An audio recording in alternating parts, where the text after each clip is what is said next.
napakalaking issue na hindi daw dapat nag-warning shot. Pinagdudugtong na nila, stage yan, kaya nag-warning shot. Sino ka? Bakit ka magbibigay ng warning shot?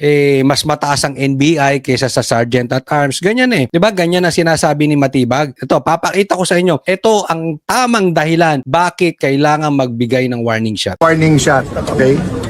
Kung sinabi ng Malacanang, bawal ang armado sa nakapaligid sa Malacanang, pumunta ka doon na naka-armado ka, hindi ka ba magwa-warning shot?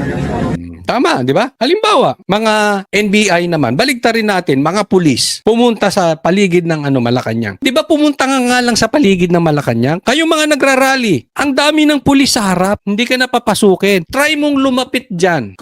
Kunwari ikaw si Trillanes, may hawak kang warrant. Eto may warrant ako para kay Bongbong Marcos. Tapos may dala kang armas. Palapit ka, palapit.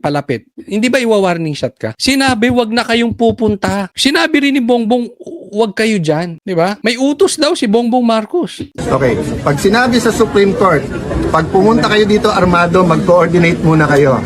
Pumunta kayo, hindi kayo nag-coordinate, hindi ba magwa-warning shot? Yan. Punta ka dyan sa Supreme Court, di ba? Ang higpit po ng gwardiya dyan. Bawal dyan. Kahit ba NBI ka. At sinabi ng Supreme Court, bawal kayo dito. Wala kayong business dito. Sinabi rin ng Presidente, wag kayo dito. Di ba? Nag-release ang Presidente, wag daw sila doon. May hawak ang armas. Hindi ba magwa-warning shot ng mga gwardiya? Hindi po ito pataasan ng posisyon, NBI ka? Hindi po. Same thing. The circumstance is very important. We were on red alert, if I can call it that way, because nung nangyari nung Monday, at buong araw may mga report ng mga armado and deny yung NBI. Okay? So the investigation is ongoing. Pero yung maglabas na ng mga talking heads, yung mga nagsasalita na Ito kasi yan eh. Sinabi ng NBI, wala kami dyan. Tinatawagan nila. Tapos, bakit may mga NBI dito na may mga armas? Ang sinasabi, wala kami dyan. Tingnan nyo kung gaano kasinungaling si Matibag. Ang sinasabi pa niya, kinuha nyo number ko. Kinuha niyang Sergeant at Arms yung number ko. Bakit hindi ka na nakikoordinate? Di ba? Parang sinasabi, may nakikita ka palang NBI dyan. Dapat makikoordinate kayo. Una, tumatawag nga sila Cayetano sa inyo. Tinatawagan, ba't may mga NBI dito? Dinidinay nyo. Hindi ako nagsabi niya si Cayetano mismo. Una. Pangalawa, lugar po nila yan eh. Kung pupunta ka ron na may armas, lalapit ka sa lugar nila na may armas, hindi ba dapat Matibag ikaw ang makikoordinate? Bakit sasabihin mo sa media, hiningi nyo number ko. Bakit hindi kayo nakikoordinate? Baligtad ata. Ikaw ang susugod dyan. Tropa mo susugod dyan, may baril. Senado makikikoordinate sa'yo. Mali naman ata yun. hindi dapat ng warning shot. Napakadelikado, pati ang PNP yung general na yon, napakadelikado nung sinasabi niya. Parang niyang tinatanggalan ng depensa ang Malacanang at saka ang Supreme Court sa pinagsasabi niya. So ang pakiusap ko, we're being deliberate, we're being prudent. Ingat kayo mga law enforcers kasi yung sinabi nyo, babalik din sa inyo. Yung time na kailangan nyo ng suporta dahil dinidepensa nyo yung bansa, binigay namin. So now na may dumepensa sa Senado, mag-ingat-ingat kahit inuutusan kayo. Okay. Malalim yung sinabi ni niyan ni SP Cayetano dyan Nung kayo dumidefend sa bansa, dinefend namin kayo. Ngayong kayong ganyan at kami ang dinidefend nitong Sergeant at Arms tong yan ang sasabihin ninyo. Malamang yan Di kasi alam mo, eto, isa pa. Baka dumating ang panahon. Hindi po tayo inciting to sedition tatandaan po natin nangyari sa tatay ni Bongbong Marcos yan. Baka dumating ang panahon, pati si Bongbong hindi niya ma-defend yung sarili niya. Kasi bawal magbigay ng warning shot. Paano kung sugurin siya ron ng mga armado? Mabaliktad ang mundo. Eto, tingnan nyo kung gaano kasinungaling itong mama na to. Eto, alam ko nakita nyo na, pero ito ay isang patunay na parang niloloko talaga nitong tatlong itlog na to yung taong bayan. Sinabi ko sa NBI, umalis kayo dyan. Ang sabi naman nitong si Matibag, walang NBI sa Senate. Andito kami lahat sa opisina. Kita nyo yung palusot. Eto naman si Auntie Claire, nagpaputok ng warning shot si Aplaska, kaya napilitan din ng warning shot ang NBI. Kita nyo, di ba? Niloloko niloloko. Alam mo, style na ni Bongbong Marcos at saka ni Claire yan eh. Si Bongbong Marcos, kunwari mahinahon. Good boy, maayos. Hindi po totoo yan. Bobo lang yan. Bobo lang yan si Bongbong Marcos at saka hindi sanay sa confrontational yan eh. Hindi eh. Wala talaga yan. Kaya kailangan niyan tumago sa palda ni Claire. Ayan, tumatago yan sa palda ni Claire. Ito naman si Claire ang atake. Diba? Pero nakikita nyo kung paano niloloko nitong tatlong ito ng taong bayan. Kaya yung style ni Bongbong Marcos na ganyan, na kunwari, hindi niya inutos niya yan. Dahil kung hindi niya inutos, bulilyaso po. Mga sir, wag na natin paikot-ikutin. Alam yan. Baka nga pinagtatawanan na yan si Matibag eh. Bulilyaso po yung ginawa niya. Hindi niya talaga natibag si Cayetano. Bulilyaso. Dahil dyan sa bulilyaso na yan, kung hindi talaga involved si Bongbong Marcos, dapat sinususpindi niya yan. Kasi, ibig sabihin, pinaalis ang NBI pero may NBI sa loob. Hindi sinunod si Bongbong Marcos. Pero in short, utos talaga ni Bongbong Marcos. Ito lang si Bongbong Marcos, gagawa ng something, pero supot, hindi kayang panindigan. Duwag to eh, duwag. Napakalaking issue na hindi daw dapat nag-warning shot. Pinagdudugtong na nila, stage yan, kaya nag-warning shot. Sino ka? Bakit ka magbibigay ng warning shot? Mas mataas ang NBI kaysa sa Sergeant at Arms. Ganyan eh. Diba? Ganyan na sinasabi ni Matibag. Ito, papakita ko sa inyo. Ito ang tamang dahilan bakit kailangan magbigay ng warning shot. Warning shot, okay? Kung sinabi ng Malacanang, bawal ang armado sa nakapaligid sa Malacanang, pumunta ka doon na nakaarmado ka, hindi ka ba magwa-warning shot?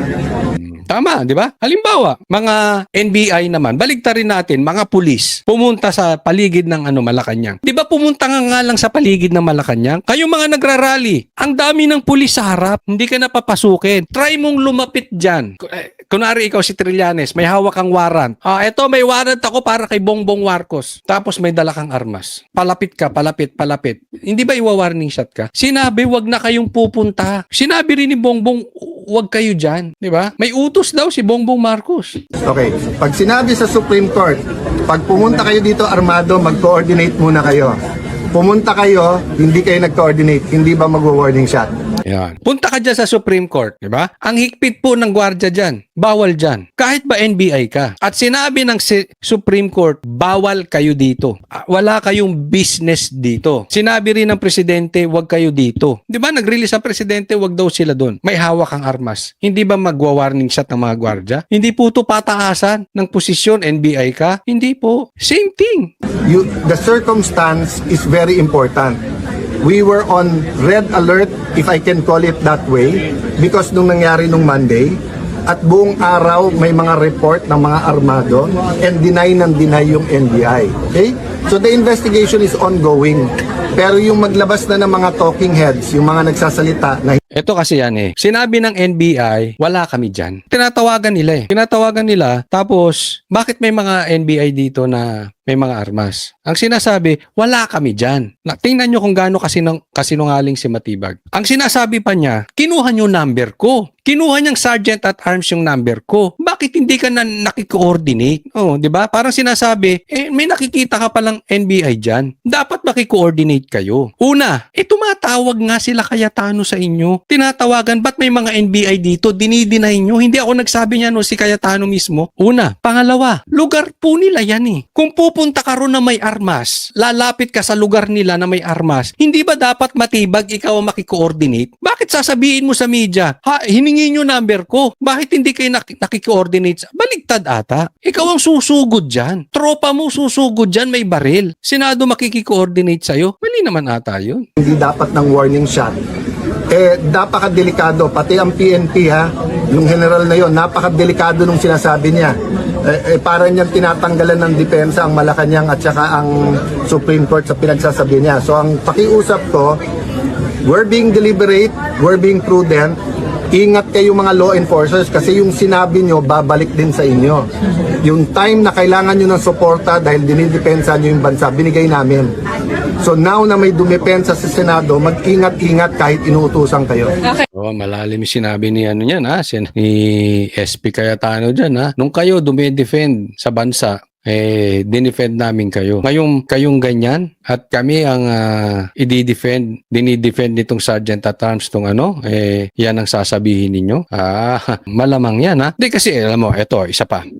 Baka dumating ang panahon. Hindi po tayo inciting to sedition na tatandaan po natin nangyari sa tatay ni Bongbong Marcos yan. Baka dumating ang panahon, pati si Bongbong hindi niya ma-defend yung sarili niya. Kasi bawal magbigay ng warning shot. Paano kung sugurin siya ron ng mga armado? Mabaliktad ang mundo. Eto, tingnan nyo kung gaano kasinungaling itong mama na to. Eto, alam ko nakita nyo na, pero ito ay isang patunay na parang niloloko talaga nitong tatlong itlog na to yung taong bayan. Sinabi ko sa NBI, umalis kayo dyan. Ang sabi naman nitong si Matibag, walang NBI sa Senate. Andito kami lahat sa opisina. Kita nyo yung palusot. Eto naman si Auntie Claire, nagpaputok ng warning shot si Aplaska, kaya napilitan din ng warning shot ang NBI. Kita nyo, di ba? Niloloko. Alam mo, style na ni Bongbong Marcos at saka ni Claire yan eh. Si Bongbong Marcos, kunwari mahinahon.